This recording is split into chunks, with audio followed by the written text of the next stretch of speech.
A sada pogledajmo kako neki građani pribjegavaju svime i svačime ne bili postali primijećeni.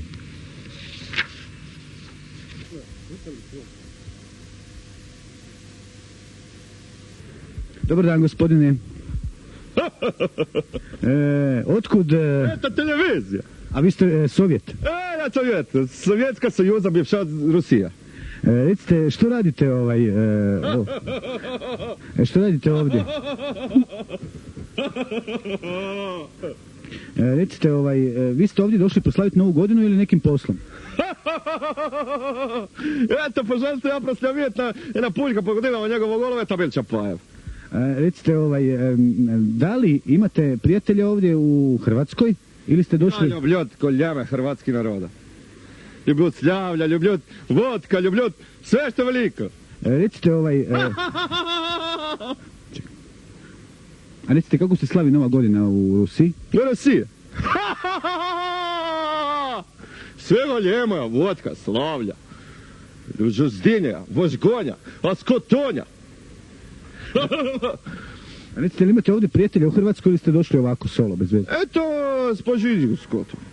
Recite, vi uopće niste Rus. Mislim, zašto se prodajete pod Rusa, to ne razumijem. Mislim, ovo je umjetna brada, vi niste Rus. Čemu takvo maskiranje?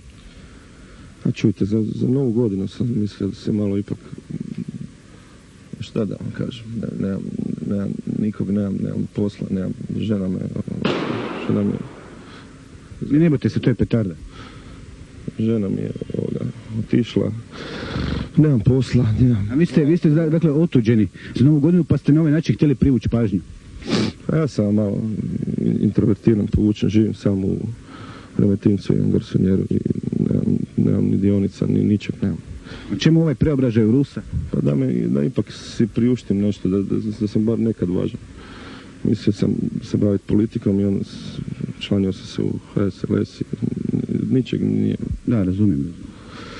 Ne znate vi kako je to. Čovjek nema ničeg, nema ni dionica, ni pretvorbe, ni... A recite, ali možda ipak da nađete neko društvo? Koje društvo? Propalih čega društva? Ne mogu se. Dajte.